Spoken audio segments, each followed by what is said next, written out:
أشهر أنواع البقلاوة تركية عند حلويات حافظ مصطفى. سعر كيلو عبارة 3250 ليرة. أي نوع هون؟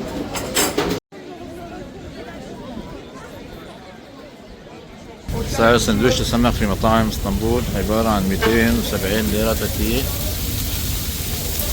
إن شاء الله هذا كله سمك.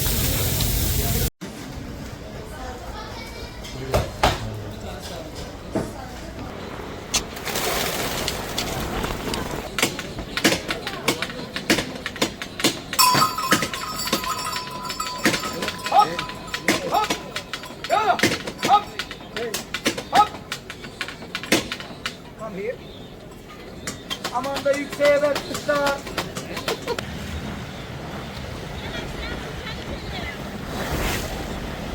ازدحام شديد للدخول إلى صهريج المياه. صهريج البازليك موجود في منطقة السلطان أحمد. طبعا صار الدخول للأتراك عبارة عن ليرة واحدة، الأجانب تقريبا 1000 ليرة تركية. ما شاء الله الزحمة.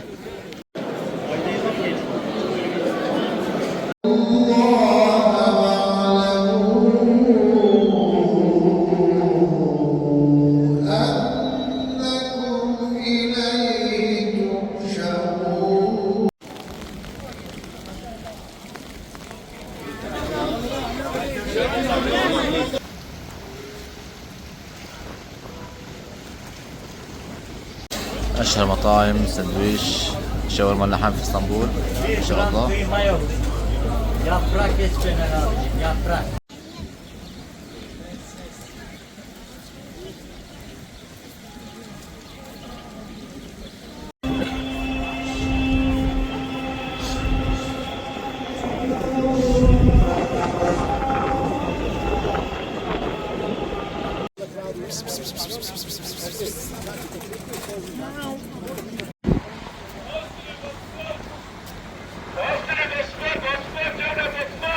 أشهر أكلات شعبية أكلة الشيخ كباب.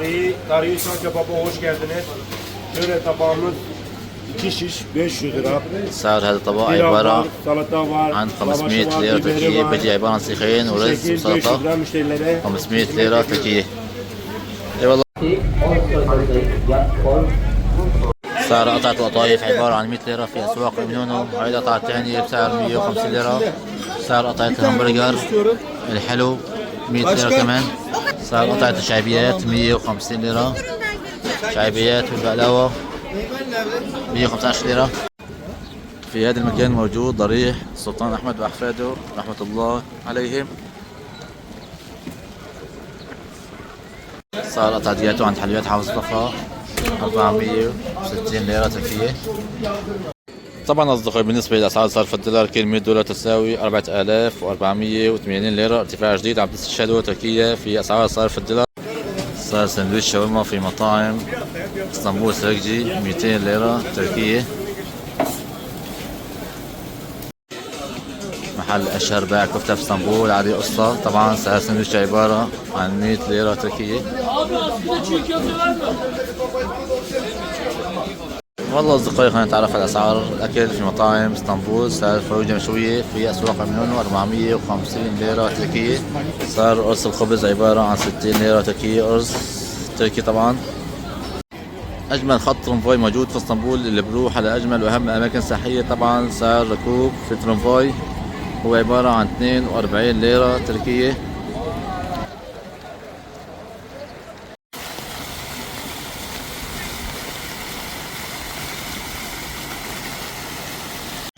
أشهر الأكلات الشعبية في تركيا أكلة الميكس. أجواء المطر في مدينة اسطنبول، جامع السلطان أحمد وآيا صوفيا ازدحام شديد في السياح الأجانب. ما شاء الله.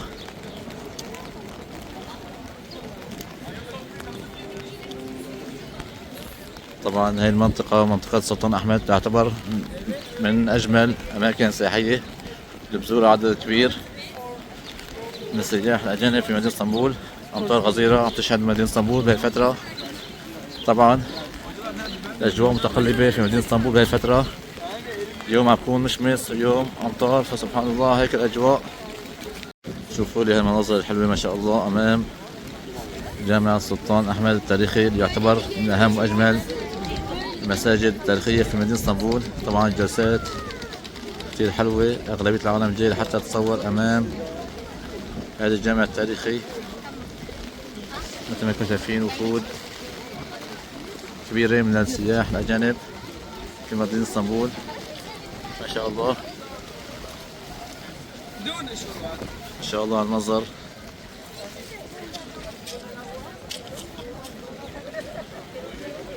شوفوا المنظر الخرافي للصور أمام مسجد آيا صوفيا ما شاء الله.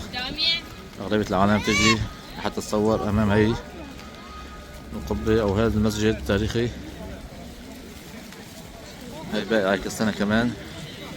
طبعا هون الصور بتكون كتير حلوة، أغلبية السياح بيجوا بتصوروا في هذا الشارع.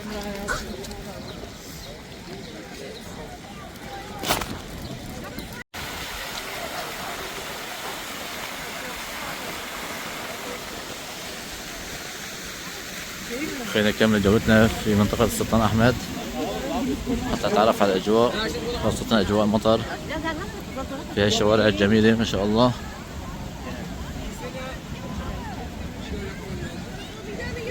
هذا هو خط الترامفاي في منطقة السلطان أحمد اللي بروح على منطقة أمينونو قبطاش. وفود كبيرة ما شاء الله من السياح الأجانب عم تشهد مدينة اسطنبول بهاي الفترة، لأن الأجواء كتير حلوة. طبعا شوفوا لي هاي الشجرة ما شاء الله. طبعا من كم يوم كان الجو كتير حلو ومشمس، أجواء كتير دافئة، ولكن سبحان الله الجو متقلب في مدينة اسطنبول حاليا.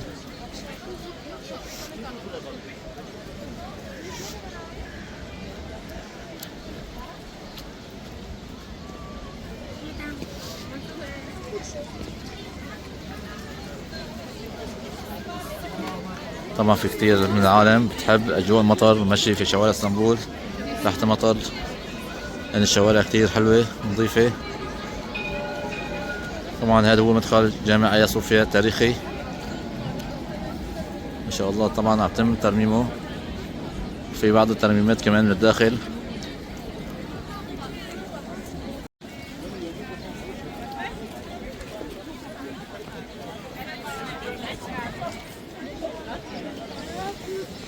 الزحمة طبيعية اليوم ما شاء الله في مدينة اسطنبول.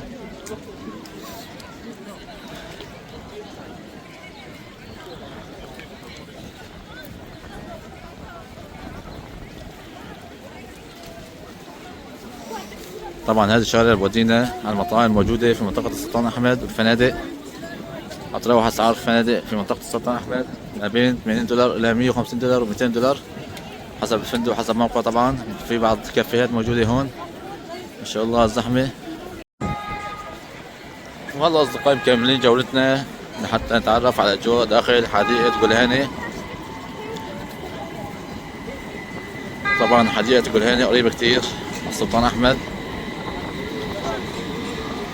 نشوف الأجواء هنيك.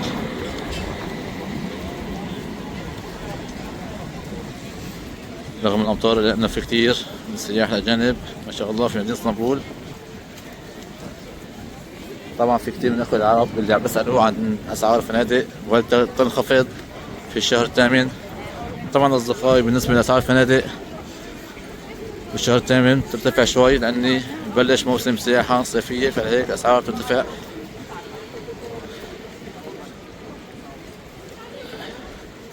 طبعا أفضل وقت لزيارة اسطنبول هو في شهر الخامس والشهر 11 أو 10 بتكون الأجواء كمان حلوة. هي بعض مطاعم سلطان أحمد.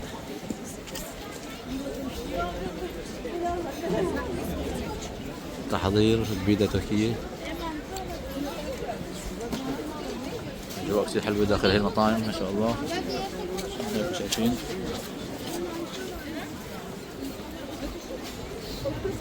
طبعا الأسعار تكون غالية.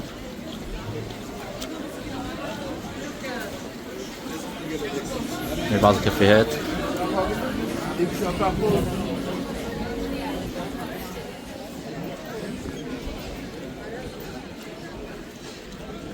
هي كمان بعض المطاعم، محلات بيع الاكسسوارات والهدايا التذكارية.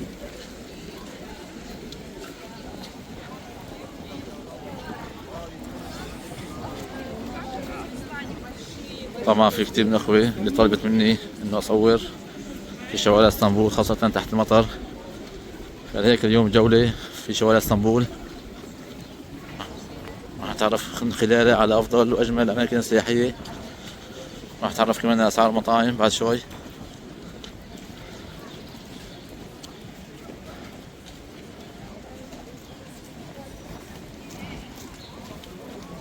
هذا المحل عنده كمان حلويات، حلقوم.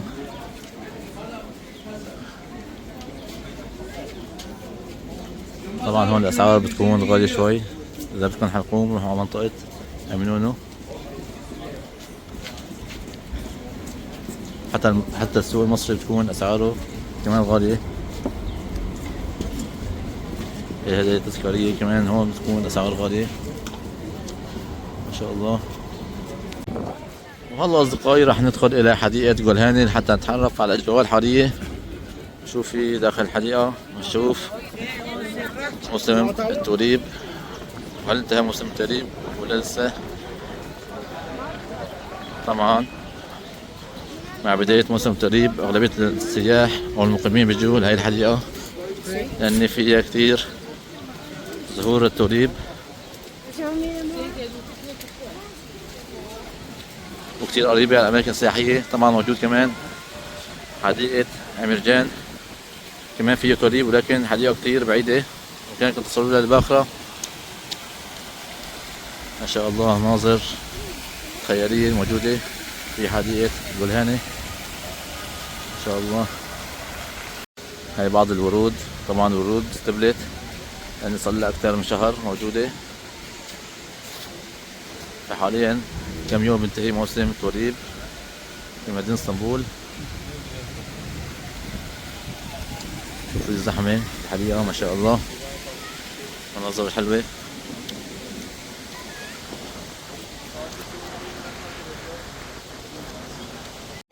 وهلا أصدقائي انتقلنا إلى منطقة وساحل أمينو اللي يعتبر من أهم وأجمل سواحل في مدينة اسطنبول. طبعا هذا هو خط الباخر اللي بروح على أجمل وأشهر أماكن سياحية في مدينة اسطنبول. هاي النوارس ما شاء الله.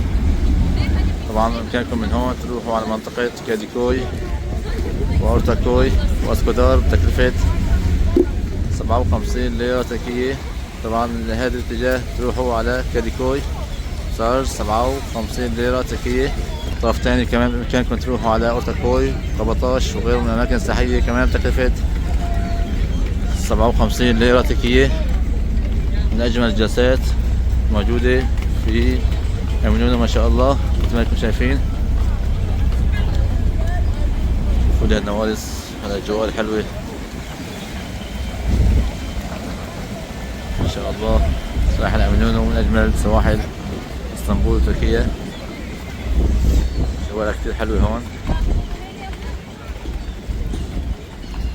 طبعا في الاتجاه الثاني موجود منطقة كاكوي مول جلطابورت.